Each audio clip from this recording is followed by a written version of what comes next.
কাকু কাকু তাড়াতাড়ি চলো, ফুদি ওখানে বিষ খেয়েছে।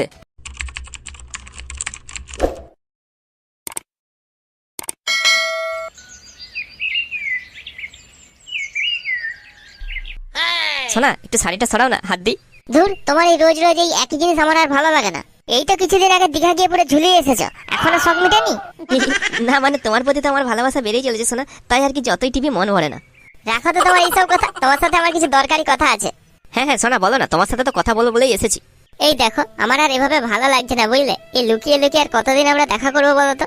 আজকে আমাকে বাড়িতে দেখতে এসেছিল, তুমি জানো? কি যারা তোমাকে দেখতে এসেছিল আর তুমি সেখানে তাদের সামনে বসতে রাজি হয়ে গেলে? তাহলে আমি আর কি করবো বলো? আমি তো জানতেই না তারা আসবে বলে, আমাকে না জানিয়েই বাড়ির লোক সবকিছু ঠিক করেছে। তো লেওড়া ঠিক করেছে, কি হয়েছে? তুমি বসতে গেলে কেন? আমার আর কিছু করার থাকেনি গো। আমি সেই মুহূর্তে যদি কোনো কিছু ঝামেলা করতাম তাহলে আমার মা বাবার সম্মান চলে যেত, কারণ সেই মুহূর্তে তারা আমার বাড়িতে চলে এসেছিল। আর তাছাড়াও আমি কি বা বলতাম বলো? এখন যদি বেশি কিছু বলতে যাই তাহলে তার সাথেই আমার বিয়ে ঠিক করে দেবে। আর তুমি তখন কোনো কাজও পাওনি বলো যে তোমার হাতটা ধরে আমি বেরিয়ে আসতে পারবো। সত্যি গো, সত্যি আমারই মনে হয় লেওড়া কোনো দাম নেই। আমি সত্যি এত বছরেও আমি নিজের একটা ঠিকঠাক মতো কাজ জোগাড় করে উঠতে পারলাম না। সত্যি লেওড়া আমারই কোনো দাম নেই, ওই জন্য বুড়া ষাঁড় হয়ে গেলাম, এখনো জীবনে কিছু একটা করতে পারলাম না। এই তুমি এত মন খারাপ করছো কেন?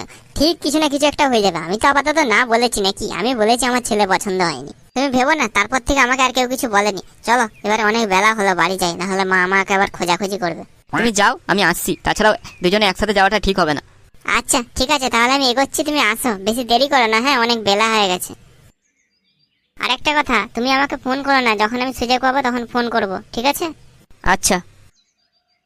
সত্যি দেখতে একটু অনেকটা টাইম বেরিয়ে গেছে, আর এভাবে চলতে দেওয়া চলবে না। এবারে আমাকে একটা কিছু একটা কাজের ব্যবস্থা করতেই হবে, যেভাবেই হোক।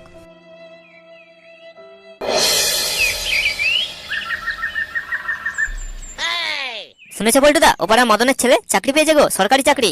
কিন্তু আমি তো বল শুনেছিলাম মদনের ছেলে অনেক কষ্টে উচ্চ মাধ্যমিক পাস করেছে, ওই চোদনটা কি করে চাকরি পেলো? আবে মদনরা তো এসছি, ওদের আমাদের থেকে অনেক সুযোগ সুবিধা বেশি। হ্যাঁ গো ঝন্টুদা, ওই জন্যই তো নাম্বারটা একটু কম বেশি থাকা সত্ত্বেও সহজে চাকরিটা পেয়ে গেল। আর আমাদের দিকে দেখ, আমরা জেনারেল কাস্টে জন্মে বাল ছিঁড়ছি। জানিস ঝন্টু, মাঝে সাঝে লাউড়া মনে হয় এই জেনারেল শব্দটা শুধু একটা কাস্ট নয়, মধ্যবিত্ত ফ্যামিলিতে জেনারেল কাস্ট হয়ে জন্মানোটা হচ্ছে একটা অভিশাপ। যা বলেছিস লাউড়া। এই দেখ না, এই কিছুদিন আগে আমি একটা চাকরির জন্য এক্সাম দিয়েছিলাম বুঝলি। নাম্বার একটু কম থাকার কারণে আমি চাকরিটা পেলাম না। কিন্তু লাউড়া আমার থেকে 10 নম্বর কম পাওয়া একটা ছেলে চাকরিটা পেয়ে গেল। কারণ কি? ওই ছেলেটা এসসি এসটির মধ্যে পড়ে। না না, আমি তো লাউড়া এই ছেলেটাকে কোনো দোষ দিচ্ছি না, আমি দোষ দিচ্ছি সিস্টেমটাকে। বাল আমরা জেনারেল কাস্ট বলে কি আমরা মানুষ না নাকি? বাল আমরা খুব বড় লোক বাড়ির ছেলে, সরকার যে আমাদেরকে লাউড়া কিভাবে আমি বুঝি না। ঝন্টুদা, এই জেনারেল কথাটা শুধু কথা না, এটা প্রত্যেকটা মধ্যবিত্ত জেনারেল কাস্টের ছেলেদের উপর এটা একটা অভিশাপ, যে অভিশাপটা পরের পর প্রজন্মকে বয়ে বেড়াতে হবে। কই গো, চা হলো? এই তো যাচ্ছি। একটা চা করতে লাউড়া কতক্ষণ টাইম লাগে? ব্যাস, সুরে বাচ্চা চলে এসেছে। বাবা 250 টাকা দাও তো, ফোনে রিচার্জ করবো। সুরে বাচ্চা, তোর লজ্জা করে না এত বড় ছেলে হয়ে বাপের সামনে হাত পাততে? বাপের টাকা গিলছু আর ঘরে বসে হ্যান্ডেল মারছু তো, এক পয়সা তো রোজগার করার মুরত নেই। কোথায় এত বড় ছেলে হয়েছো, বাপ মায়ের দায়িত্ব নিবি এবারে, তা না বাপের ঘরে বসে এখনো খাচ্ছু আর বাপের কাছেই হাত পাটছু। লজ্জা করে না তোর? আমি কি করবো বলো লাউড়া, আমি চেষ্টা করছি তো, কাজ না পেলে কি করবো? হ্যাঁ বাড়া, ঘরে বসে হ্যান্ডেল মার, এছাড়া তুই লাউড়া আর কি বা করতে পারিস? কোনো টাকা পয়সা হবে না আমার কাছে, ফোট এখান থেকে। এই ছেলেটা সকাল থেকে কিছু খায়নি, ছেলেটাকে খেয়ে যেতে বলো। বাপের ঘরে বসে তো সুরে বাচ্চাটা অনেক গিললো, আর কত গিলবে? আজ লাউড়া আমি বেকার বলে বাল আমার কারো কাছে সম্মান নাই, না পাচ্ছি বাল যাকে ভালোবাসি তার যোগ্য হয়ে উঠতে, না পাচ্ছি বাল বাবা মায়ের দায়িত্ব নিতে। বাল আমার সত্যি কি কোনো দাম নেই? আমি কি লাউড়া জীবনে কিছুই করতে পারবো না? কি রে ফুদি, এখানে এরকম মুখটাকে বাঁদরে পদের মতো করে দাঁড়িয়ে আছিস কেন? কে? ও পচা, তুই কি বলছো? আমি বলছি লাউড়া মুখটাকে এরকম বাঁদরে পদের মতো করে দাঁড়িয়ে আছিস কেন? হ্যাঁ, গার্লফ্রেন্ডকে ছেড়ে চলে গেছে নাকি? না না, কিছু হয়নি, এমনি। তার ঝন্টু আর পল্টু কথা রে, এই ক্লাবে গেছিলাম, কিন্তু বাল ক্লাবে তো কেউই নেই এখন। বাল ওদেরকে কিছুদিন ক্লাবে দেখতে পাবি না রে, এখন লাউড়া ওরা অন্য কাজে ব্যস্ত। হ্যাঁ, কাজ? কি কাজ? সামনে বাল কিছু সরকারি চাকরির পরীক্ষা আছে, সেই পরীক্ষারই প্রস্তুতি নিচ্ছে ওরা। এ চাকরি মানে কি চাকরির পরীক্ষা আছে? সেটা তো ঠিক বলতে পারবো না বাল, সেটা তোকে ওরাই ভালো বলতে পারবে। তুই পল্টুর বাড়ি যা, পল্টুর বাড়িতেই ওরা দুজন একসাথে পড়তে বসে, ওখানে গেলেই দুজনকে বাল দেখতে পাবি। किसी भाई ने अगर अपने बहन को शादी करनी तो उसे क्या कहते हैं? বেহেন চোদ, কি বলে ওরা? আমি ঠিক বললাম তো? এই তোকে কি আমাদের পড়ার মাঝে নাক গলাতে বলেছে? হ্যাঁ, তোকে কি আমাদের পড়ার মাঝে নাক গলাতে বলেছে?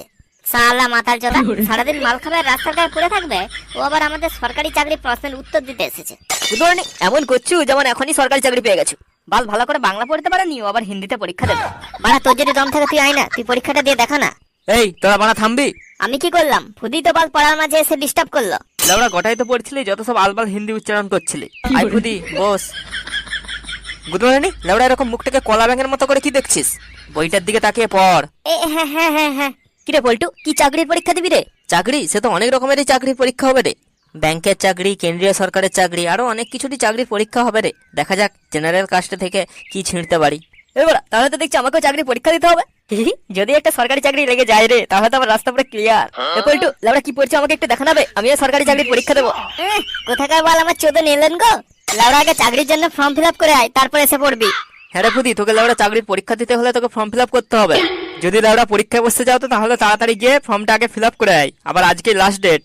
আর বাল আজকে ডেট পেরিয়ে গেলে আর ফর্ম ফিল আপ করতে পারবি না, তাই বলছি তাড়াতাড়ি যা।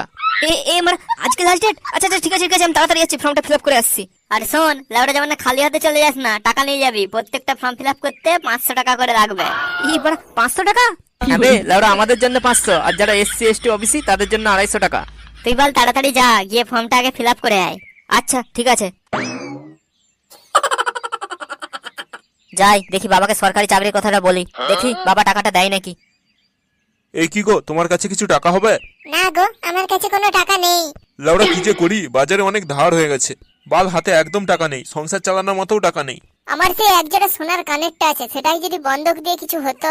না না, ওইসব লাগবে না, আমি দেখছি কি ব্যবস্থা করা যায়। যা শুনলাম তা থেকে তো বাল বোঝা গেল বাবার কাছে একদম টাকা নেই। এই সময় কোন মুখে যে বাবার কাছে গিয়ে টাকা চাই? না না বাল, টাকা চাওয়া যাবে না। কিন্তু আমার কাছেও তো লাউড়া 300 টাকার মতো পড়ে আছে, এই টাকা দিয়ে কি করে ফর্ম ফিল আপ করি? আজ এসসি এসটির মধ্যে বললে আমিও বাল একটা ফর্ম ফিল আপ করতে পারতাম। না, আমার মনে হয় বাল আর ফর্ম ফিল আপ করা হবে না।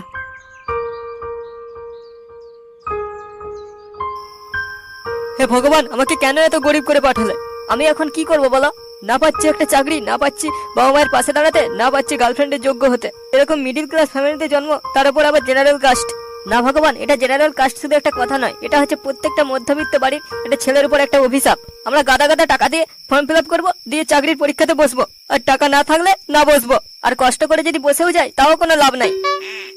অন্যান্য কাস্টের ছেলেমেয়েরা 60% নাম্বার তুলে চাকরি পেয়ে যাবে, কিন্তু আমরা 80% 90% নাম্বার তুলেও চাকরি পাবো না। কেন ভগবান, কেন আমাদের উপরে এরকম অত্যাচার কেন? সারা জীবনটা আমরা পড়াশোনার রেজাল্টের পেছনে ছুটি, কিন্তু এত পড়াশোনা করে এত রেজাল্ট করে লাভ কি, যখন সেই রেজাল্ট আমাদেরকে একটা চাকরি ব্যবস্থা করে দিতে পারে না। যেখানকেই যাই ফ্রেশার বলে কোনো চাকরি পাই না। আগে যদি এরকম জানতাম তাহলে পড়াশোনাই করতাম না, পড়াশোনা বাদ দিয়ে ছোটবেলা থেকে কোনো দোকানে কাজ শিখতাম।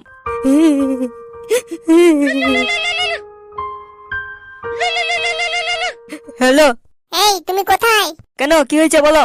আমার বাড়ির লোক আমার অন্য কারোর সাথে বিয়ে ঠিক করে দিয়েছে। সরি, আমার আর কিচ্ছু করার নেই গো। তুমি একটা কাজ পেয়ে গেলে হয়তো এই দিনটা দেখতে হতো না।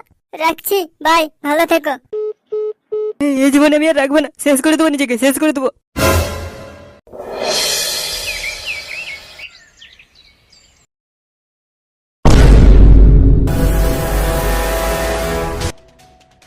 কাকু কাকু, তাড়াতাড়ি চলো তাড়াতাড়ি চলো, ফুদি ওখানে বিষ খেয়েছে। হ্যাঁ, বিষ খেয়েছে মানে? ওই জঙ্গলের সাইডে পড়েছিল, এই কিছুক্ষণ আগে গ্রামের লোক ফুদিকে তুলে নিয়ে হসপিটালে গেছেন। আপনি তাড়াতাড়ি চলুন। কাকু, কাকিমা কোথায়? কাকিমাকে ডাকুন তাড়াতাড়ি। না না না না, তোর কাকিমাকে বলতে হবে না, চ আগে আমরা গিয়ে দেখে আসি। আচ্ছা ঠিক আছে, তাহলে তাড়াতাড়ি চলুন।